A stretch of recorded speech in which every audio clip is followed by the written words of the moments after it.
우리 교회는 2009년 11월 29일 첫 주일 예배를 시작으로 14년이 되었습니다.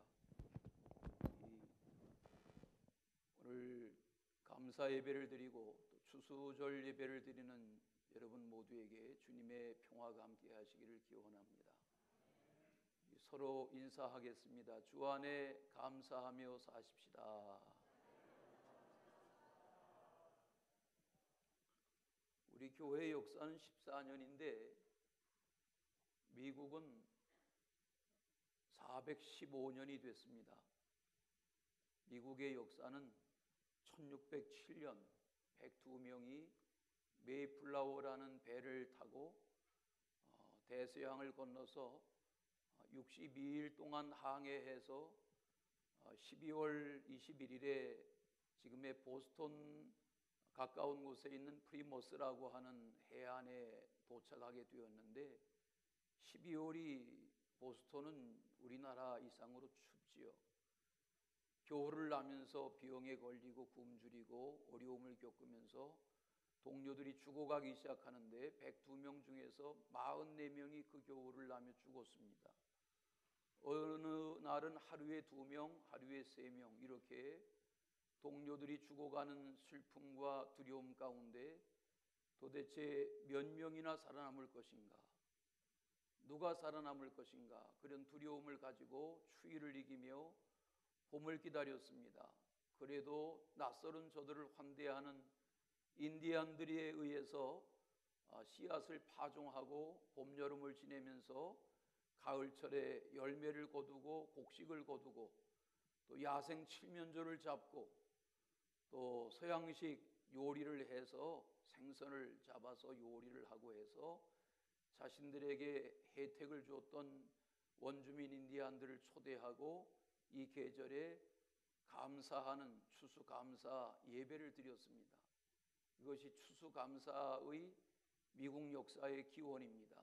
미국의 초대 대통령이었던 조지 워싱턴 대통령, 나중에 아브라함 링컨 대통령, 또 그 후의 역사에 보면 프랭클린 루즈벨트 대통령 이렇게 거치면서 날짜가 일주일 앞뒤로 옮겨가긴 했지만 미국 사람들은 셋째 주 목요일 추수감사절을 지키는데 우리가 추석절이 되면 많은 인파가 다 고향 찾기 위해서 교통의 대란이 일어나는 것처럼 미국도 1년 전 6개월 전에 비행기표를 예약하지 않으면 저들의 추수감사절에는 이동할 수가 없는 그런 큰 민족의 대이동, 국가적인 대이동이 일어나는 그런 때가 이 감사의 절기인 것을 우리가 압니다.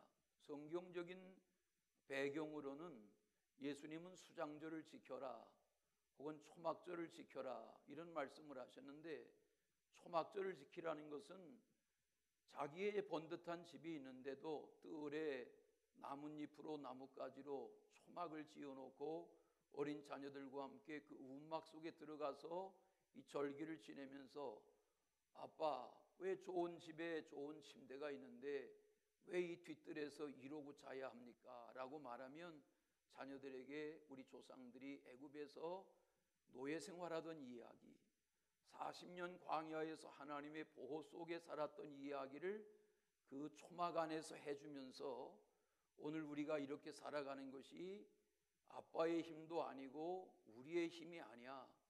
하나님의 보호 속에 사는 거야. 이걸 가르쳐주는 교훈의 절기가 이 초막절입니다. 또 수장절이라고 하는 것은 하나님이 말씀하셨지요. 곡식을 베면 다 베지 말고 이삭을 일일이 거두지 말고 남겨두어라. 포도 열매도 거둘 때 다 거두지 말고 남겨두어라. 가난한 이들과 먹고 싶어하는 이들과 나그네된 이들이 필요를 채우도록 남겨두어라 하는 말씀을 교훈하신 대로 수장절이 되면 서로 나누는 절기로 살고 하나님 앞에 가장 좋은 것을 가져다가 드리는 또 하나님이 그렇게 말씀하셨습니다. 너희들의 거둔 것 중에서 가장 좋은 것을 내게로 가져와서 수장절을 지켜라 추수절을 지켜라 하는 말씀을 대하게 됩니다. 이 추수감사절은 하나님께 감사하는 절기죠. 사람에게도 감사하고 자연에게 감사할 수 있지만 하나님께 감사하는 거죠. 하나님이 이른 비와 늦은 비의 은택을 주신 것을 감사하는 거죠. 도심 생활하고 직장에서 일터에서 사업 터전에서 일하는 우리는 여기 진설된 이 곡식이나 과일을 대할 때 내가 가꾸고 내가 심고 내가 물 주고 내가 수고한 곡물이나 열매가 아니지만 우리는 경제 유통을 통해서 농부들의 수고, 어부들의 수고, 산사람들의 수고에 의한 열매를 우리의 이 계절의 식탁에 올립니다. 늦은 비와 이른 비의 은택이라는 것은 하나님의 은혜가 아니면 그 해에 열매를 거둘 수가 없기 까닭에 하나님의 은혜를 감사하라는 거지요. 그리 아니하실지라도의 감사가 뭡니까? 다니엘이 감사하던 감사, 그의 세 친구 사드락 메삭 아벳느고가 감사하던 감사는 그리 아니하실지라도의 감사지요. 다 내 계획, 내 요구, 내 설계, 내 만족대로가 아니라 내 원대로 내 뜻대로 충족된 삶을 살아가지 못할지라도 그리 아니하실지라도 하나님 앞에 감사하는 이것이 한 해를 마무리해가는 이 계절에 각 사람의 감사여야 할 줄로 믿습니다. 하박국 선지자는 여호와로 말미암아 즐거워하며 나를 구원하신 여호와의 구원으로 말미암아 기뻐한다. 이 말씀을 하기 전에 포도나무를 봐도 무화과나무를 봐도 감람나무를 봐도 열매가 없어요. 외양간을 들여다봐도 송아지도 없어요. 소가 없어요. 없어요. 아무것도 없어요. 흉년이에요. 기근이에요. 폐허예요. 다 뺏겼어요. 그런데 하박국 선지자는 뭐라고 고백해요? 지금 내게 목숨이 남아있으니 나를 구원하신 하나님으로 말미암아 나는 그 구원의 하나님을 즐거워하고 기뻐한다. 내가 하박국 말씀이 3장 짧은 분량인데 단숨에 읽어보면 그 앞에 침략에 대한 두려움으로 창자가 떨린다 그랬어요. 창자가 흔들리고 입술이 떨리는 불안한 상황에서도 나는 여호와를 나의 힘으로 삼는다. 아멘. 이게 하박국의 고백인 감사의 고백인 것을 압니다. 추수감사절은 하나님께 감사할 뿐만 아니라 이웃과 감사를 나누는 것입니다. 우리 어렸을 적에도 시골에 보면 이 배추를 다 이렇게 뽑고 나면 배추 뿌리를 와서 이렇게 칼로 다 이렇게 해서 배추를 정리하고 나면 가난한 이웃들이 와서 배추 뿌리를 다 캐가는 걸 봐요. 근데 사실은 그 배추도 맛있지만 배추 뿌리가 맛있습니다. 토장국 끓이면 배추 뿌리가 진짜 구수합니다. 그러니까 나누라는 겁니다. 이 감사절은 하나님 앞에 감사할 뿐만 아니라 서로 감사하는 것입니다. 저희 교회는 성미하지 않지만 이 계절이 되면 교회에서도 그저 한 자루 주시고 또 시골에 무슨 친척들이 농사에서 보내온 쌀자루 하나 저희 가정에도 보내주시고 그러면 그거 파먹고 1년을 버팁니다. 주셔서 먹는 겁니다. 있어서 먹는 겁니다. 하나님의 은혜를 감사하며 살아가시기를 바랍니다. 레위기 말씀에 보면 19장 9절 10절에 그런 말씀하셨어요. 남은 거 다 거두지 말고 나누어라. 이 계절 되면 저에게도 낯설은 010 전화도 오고 문자도 오고 편지도 오고 도와달라 하고 우리 선교기관, 우리 장애시설, 우리 기관을 도우라는 그런 낯설은 문자와 편지들이 쇄도합니다. 다 답할 수가 없습니다. 왜? 우리의 여력대로 해야 하기 때문입니다. 그러나 마음에 갖는 소원이 있습니다.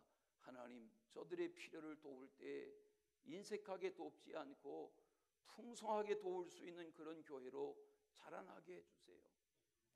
그 힘은 여러분에게서 나오는 거죠. 여러분이 하나님의 복을 받아서 하나님 앞에 좋은 것 드릴 때 우리는 가난한 이들을 돌아볼 수 있는 거죠. 주님의 은혜가 함께 하시기 바랍니다. 감사가 뭡니까? 언제 감사하세요? 언제 불평하세요? 언제 원명하고 언제 만족하고 언제 불만족해 하세요? 여러분 아시는 손양원 목사님이 두 아들을 공산당에게 잃었습니다. 하루 한순간에 두 아들이 죽었습니다. 그 두 아들을 장례합니다. 아버지가 두 아들을 장례식합니다. 손양원 목사님 그 장례식에서 10가지 감사를 고백했습니다. 하나님, 나 같은 죄인의 혈통에서 순교의 자식들이 나오게 하신 거 감사합니다. 허다한 많은 성도들 중에 어찌 이런 보배들을 주셔서 이 보배들을 그동안 나에게 맡겨주셨던 것 감사합니다. 삼남 삼녀 중에서도 가장 아름답고 잘났던 두 아들 장자와 차자를 하나님께 바치게 된 것 감사합니다. 하나들의 순교도 귀하거늘 두 아들의 순교라니 하나님 감사합니다. 장례식 말씀입니다. 예수 믿다가 누워 죽는 것도 큰 복인데 하물며 전도하다 총살당하고 순교당한 두 아들로 인해서 하나님 감사합니다.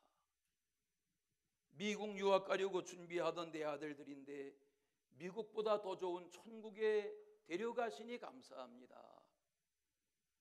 나의 사랑하는 두 아들 총살한 원수를 회개시켜 내 아들 삼고자 하는 마음 지금 갖게 하시니 감사합니다.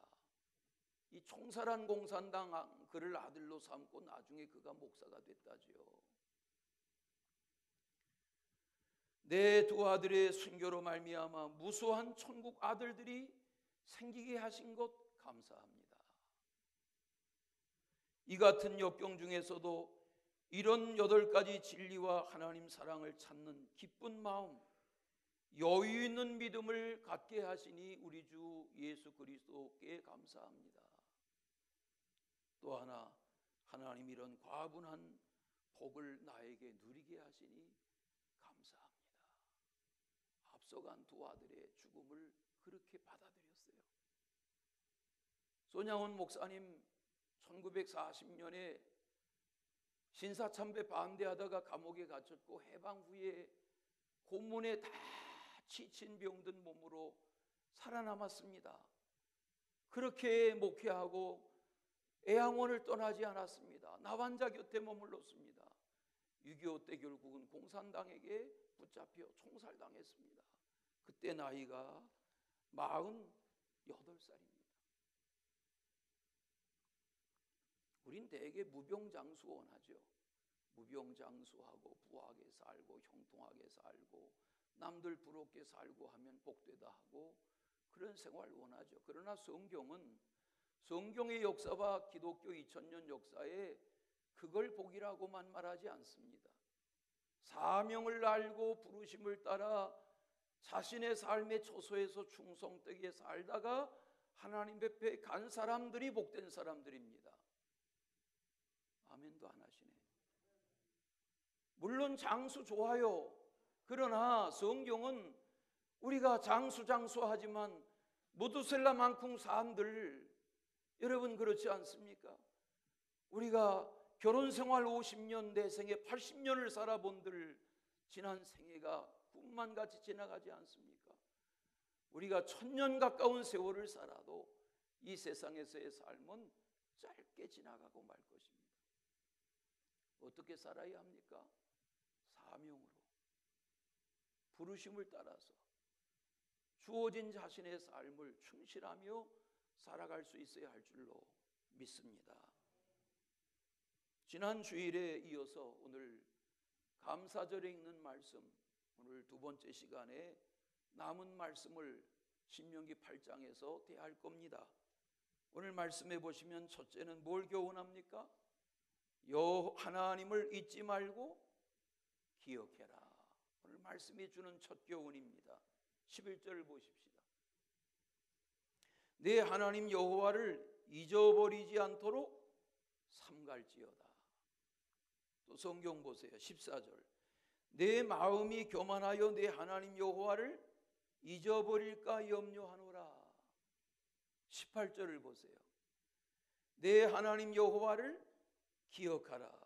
잊지 말고 기억하라는 것입니다. 이 강조를 잊지 말아라, 잊지 말아라, 기억해라 이렇게 강조합니다. 잘 들어보세요. 하나님의 은혜를 잊지 않고 하나님 여호와를 잊지 않고 기억하고 사는 길이 뭡니까? 방법이 뭡니까? 기도입니다. 말씀입니다. 예배입니다. 찬송입니다. 전도입니다. 누군가에게 내가 복음을 전해보면 내가 하나님의 사람인지 아닌지 분별할 수 있습니다. 또 이 계절에 하나님의 말씀처럼 돌아보고 나누고 섬기고 베풀고 사는 것이 하나님의 임재를 잊지 않고 살고 하나님 기억하며 사는 증거입니다. 하나님을 잊어버리지 말라는 겁니다. 유모가 자기 자식을 잊어버리는 경우가 있지만 하나님은 우리를 잊지 않으세요. 그러면 우리는 어떻게 살아야 합니까? 순간순간 하나님을 잊지 않고 살 수 있어야죠. 오늘 말씀에 내가 오늘 내게 명하는 여호와의 명령과 법도와 규례를 지켜라, 행해라. 그리고 이어서 하시는 말씀이 뭐예요? 여호와 잊어버리지 말아라. 오늘 약국에서 약을 타는데 약봉지 뒷면에 이렇게 약을 담아주는 종이봉지 뒷면에 건강을 지키는 10가지 수칙 그런 게 있어요. 보신 분들이 계시죠? 이런 내용이에요. 긍정적으로 세상을 보세요. 낙관은 낙관을 부르고 비관은 비관을 부릅니다. 감사하는 마음으로 사세요. 세상의 아름다움을 새삼스럽게 깨닫게 될 것입니다. 반갑게 마음에 담긴 인사를 하세요. 마음이 따뜻해지고 세상이 환해질 것입니다. 주변 사람에게 눈길도 주지 않고 그냥 그렇게 인사하지 말고 성의 없게 인사하지 말고 얼굴 근육을 최대한 움직여서 반갑게 인사하란 말이에요. 연습해 보겠어요. 둘씩 짝지어서 인사해 보세요. 얼굴 근육이 마비돼서 풀리질 않아서 인사가 안 되세요? 옆에 사람을 반갑게 인사하란 말이에요. 내가 왜 내게 인사하냐 하지 마시고 이게 건강의 비결이란 말이에요. 내가 누구에게 인사하는 게 내 건강을 위한 인사법이란 말이에요. 우리나라는 엘리베이터 안에서 낯설은 사람 만났을 때 아는 척하면 미쳤나? 그렇게 반응해요. 예? 그러나 서양 사람들은 미국 사람들은 보면 어떤 공간 어떤 낯설은 환경에서 엘리베이터 안에서 낯설은 누구 동료를 만나면 등 돌려 가지 않아요. 반갑게 눈인사해요. 왜 그럴까? 그런 삶의 마음의 여유가 있어요. 하루 세 끼를 맛있게 천천히 먹어라. 건강의 기본이고 즐거움의 셈이다. 상대 입장에서 생각해봐라. 마음의 폭이 넓어지고 풍요로워진다. 누구라도 칭찬해라. 칭찬하는 만큼 내게 자신이 생기고 결국 그 칭찬은 돌아서 내게 돌아온다. 약속 시간에 먼저 가서 여유 있게 기다려라. 마음의 여유가 생기고 서로에게 신용이 생긴다. 일부러라도 웃는 표정을 지어라. 웃는 표정만으로도 서로가 기분이 좋아진다. 원칙대로 정직하게 살아라. 지금 당장 힘들더라도 자신을 떳떳하게 대하며 살 수 있게 된다. 때때로 손해볼 줄도 알아야 된다. 당장 속이 편해지고 인간관계가 두터워질 거다. 세상 사람들도 이런 상식은 가지고 살아요. 오늘 하루를 지내시면서 오늘만이라도 감사를 표현하며 사실 수 있기를 바랍니다. 우리 구약 룻기 다 잘 아시지요? 누구라도 앞에 나오게 하시면 다 룻기 내용 설명하실 수 있지요. 베들레헴의 유다 땅에 흉년이 들었습니다. 대기근입니다. 먹을 것이 없습니다. 모압 땅에 가족이 이주했습니다. 엘리멜렉이 아내 나오미와 두 아들과 함께 갔습니다. 몇 해 살지 못했는데 남의 나라에서 남편이 죽었습니다. 두 아들 장가 보내야지. 모압 여자들을 며느리로 맞아서 장가 들었는데 10여 년 세월 타국 생활 중에 앞서거니 뒤서거니 두 아들 다 죽었습니다. 나오미는 남편도 죽고 두 아들도 죽고 말도 잘 통하지 않는 모압 두 며느리만 남았습니다. 어느 날 시어머니가 말합니다. 너희들 동족에게로, 너희들 섬기는 신에게로, 너희들 친정으로 돌아가라. 두 며느리가 시어머니를 부둥켜 안고 웁니다. 그것까진 좋은데 얼마 가지 못해서 한 며느리 오르바가 자기의 동족들에게로 가버렸습니다. 룻만 남았습니다. 허전하고 쓸쓸한 타국 생활하는 나이 들어가는 시어머니 나오미가 룻에게 말합니다. 너도 내 동서처럼 내 동족에게로 내 섬기는 신을 섬기는 곳으로 가라. 그런데 룻이 정색을 하고 어머니에게 말합니다. 어머니, 그런 말씀하지 마세요. 어머니 가시는 곳에 나도 가고, 어머니의 눕는 곳에 나도 눕고, 어머니의 하나님이 나의 하나님이 되고, 어머니의 죽으시는 곳에 나도 죽을 겁니다. 거기 보면 어머니의 하나님이 나의 하나님이 될 겁니다. 그래요. 다 같이 어머니의 하나님, 나의 하나님. 네, 어머니 왜 날 낳으셨어요가 아니라 어머니가 믿는 하나님이 나의 하나님이 될 겁니다. 그런 마음을 가졌던 이 모압의 며느리의 손을 잡고 긴 세월 뒤로 하고 시가의 고향 마을인 베들레헴에 가서 거기서 보아스 만나고 거기서 보아스의 아내가 되고 낯설은 나라에서 룻이 아들을 오벳을 낳고 그 자손 중에 다윗이 낳은 이야기 우리가 너무나도 잘 아시잖아요. 시작이 뭐예요? 어머니의 하나님이 나의 하나님이 되실 거예요. 하나님 한다고 되는 게 뭐냐? 안 해요. 하나님 하며 살면 오늘 말씀대로 여호와 하나님 잊지 않고 하나님 기억하고 살면 하나님이 되게 하세요. 복되게 하세요. 믿음을 가지시길 바랍니다.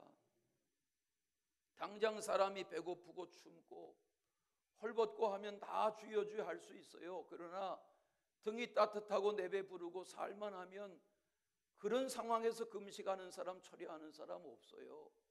오늘 말씀 잘 들여다보세요. 뭐라고 말해요? 14절부터 한번 보세요. 성경 보시겠어요?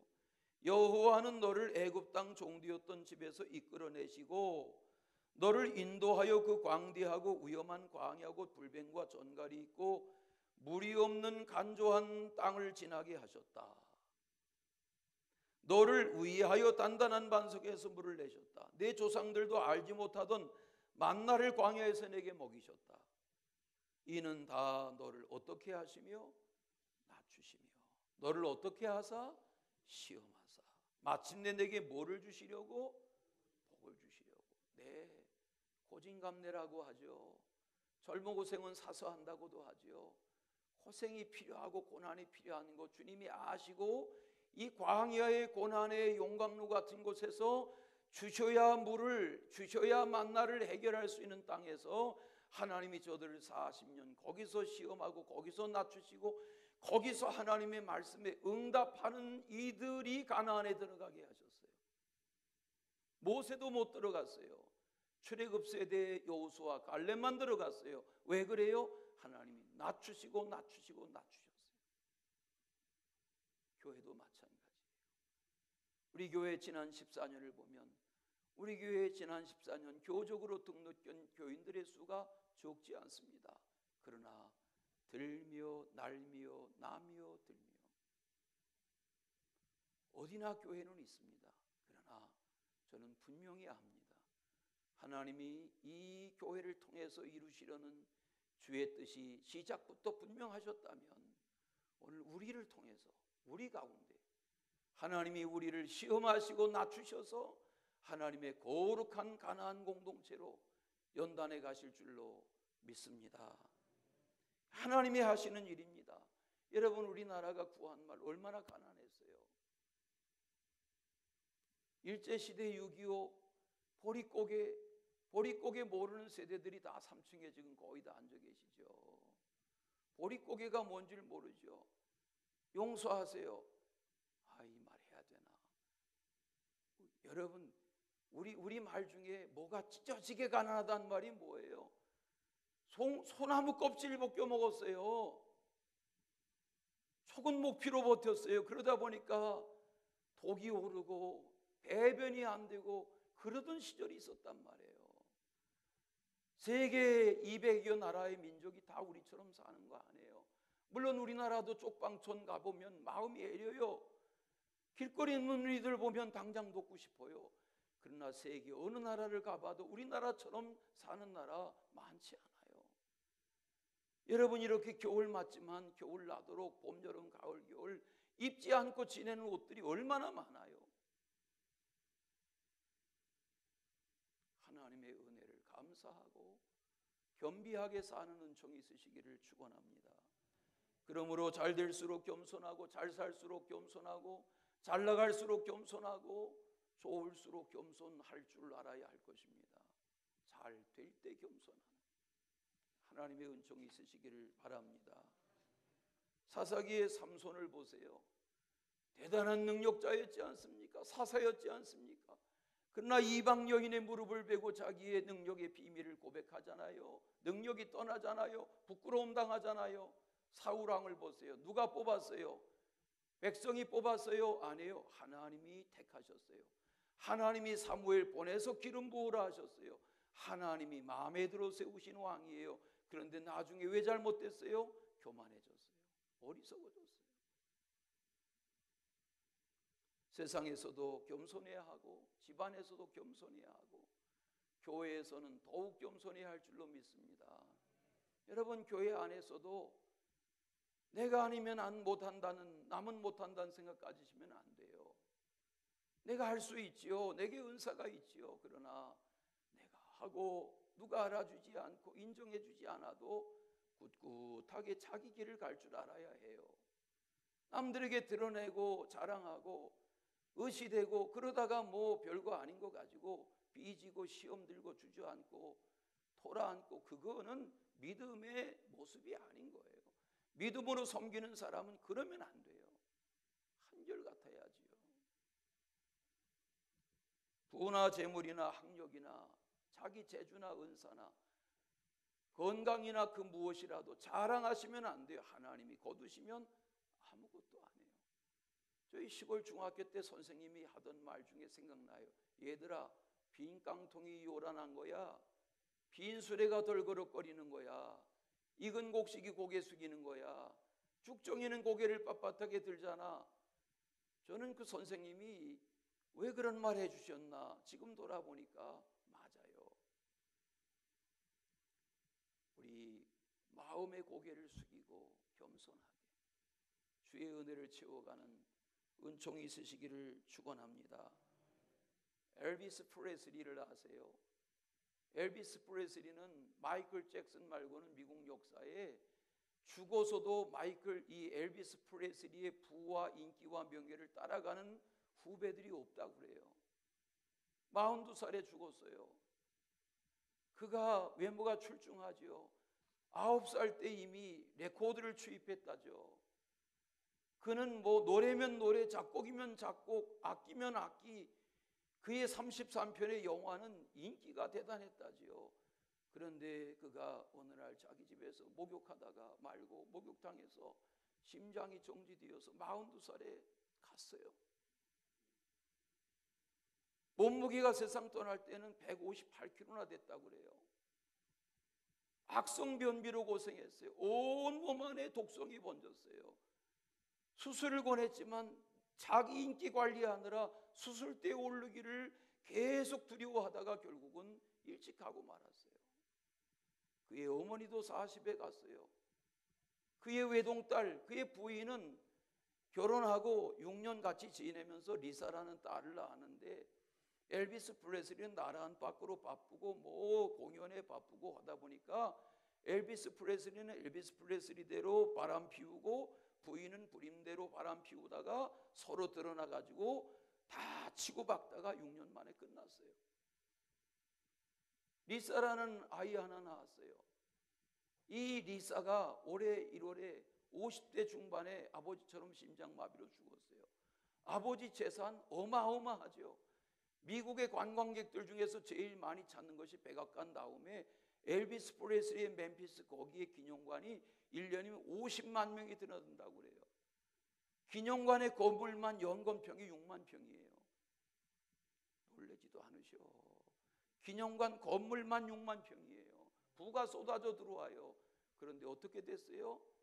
그의 하나밖에 없던 외손자는 27살에 스스로 자기의 생을 마감했어요. 리사는 첫 남편에서 낳은 아들 그렇게 잃었어요. 둘째 남편이 마이클 잭슨 2년 살다 헤어졌어요. 세 번째 남편 내가 적어가지고 왔는데 니콜라스 케이지 2년 살다 헤어졌어요. 네 남자와 살다가 4번 이혼하고 혼자 지내다가 올해 1월 달에 그 어마한 아버지 재산 관리하는 거 다 내려놓고 50대 초반에 자기도 심장마비로 장폐색증으로 죽었어요. 자랑하면 안 돼요. 교만하면 안 돼요. 오늘 하루 예배 잘 드리시는 거죠. 내년 추수감사절에 내가 또 예배할 수 있다. 아무도 장담하지 못해요. 은혜로운 나날 되시길 바랍니다. 마지막은 여호와의 말씀을 청종하라는 것입니다. 오늘 말씀해 보시면 네 하나님 여호와를 잊어버리지 마라. 그리고 무슨 말씀하세요? 다른 신들을 섬기고 우상 앞에 절하지 마라. 우상 섬기면 뭐라고 말씀하세요? 반드시 멸망할 거야. 시편 1편의 말씀처럼 오늘 말씀의 끝은 뭐예요? 너희들 우상 숭배하고 나 잊어버리고 내 법도와 율례와 규례 계명 함부로 여기며 살면 망해. 내가 민족이라도 멸망시킨 것처럼 너희들 망해라고 가르치세요. 하나님의 은혜 가운데 살아가시길 바랍니다. 참 말씀 붙들고 기도하고 오늘 이렇게 추수감사 예배 드리시고 이제 내일부터 우리 또 이렇게 남은 한 해 새벽기도하며 지낼 텐데 우리 장로님 권사님 부탁합니다. 일주일에 하루 이틀이라도 새벽기도 나오십시오. 새벽기도 해야 됩니다. 제가 새벽기도 끝나고 집에 가서 새벽기도 하는 실시간 유튜브 영상 보면 우리보다 30분 1시간 늦게 하는 교회들 새벽기도 실시간 영상이 쫙 유튜브에 올라옵니다. 새벽기도 해야 합니다. 하나님이 기도의 사람을 통해서 우상을 멀리하고 말씀에 보면 우상에게 엎드리지 마라. 우상에게 절하지 마라. 그러면 내가 다른 민족 멸망시킨 것처럼 너희들 멸망시키고 말 거야. 지금 이 말씀은 신명기 이 말씀은 아직 가나안에 들어가지도 않았어요. 모세가 죽기 전이에요. 모세가 말년에 죽기 전에 이 말씀 다시 하면서 세상 마무리하며 가나안에 들어갈 세대들에게 들어가서 번성하고 잘 되는 집에 짓지 않은 집에 살고 파지 않은 우물물 먹고 심지 않은 과일나무 열매 풍성히 따고 살 때 너희들 겸손해라. 우상 숭배하지 마라. 그래야 잘 된다. 하나님의 말씀인 줄로 믿습니다. 복된 나날 되시기를 축원합니다. 예수님 말씀하셨어요. 듣기만 하고 행하지 않으면 모래 위에 집을 짓는 사람 같아. 듣고 행해야 반석 위에 집을 지은 사람이야. 여러분 개인과 가정의 믿음이 견고하게 세워져가는 그런 은혜가 있으시길 축원합니다. 제가 어제도 밤에 늦게 말씀 정리하다가 우리 청년들 몇 명한테 문자 보냈습니다. 아무개야 내일 추수감사주일인데 올해 교회 한번 와라. 그랬더니 목사님 죄송해요. 제가 돈 벌러 가야 돼요. 출근해야 돼요.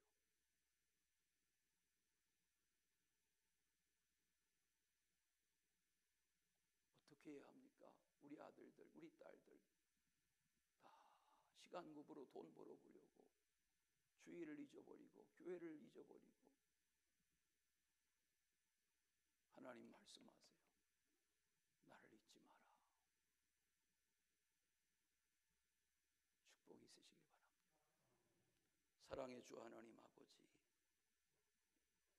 주님의 은혜를 감사합니다. 여기까지 왔습니다. 지난 날을 뒤돌아봅니다. 하나님의 은혜입니다. 하나님의 도우심입니다. 주님의 섭리요 간섭이요 역사였습니다. 우리를 겸손하게 하시고 겸비하게 하셔서 하나님의 사람다운 삶을 살아갈 수 있도록 인쳐 주시옵소서. 아버지, 손바닥에 새겨주시고 눈동자처럼 지켜 써주시옵소서. 예수님의 이름으로 기도하옵나이다.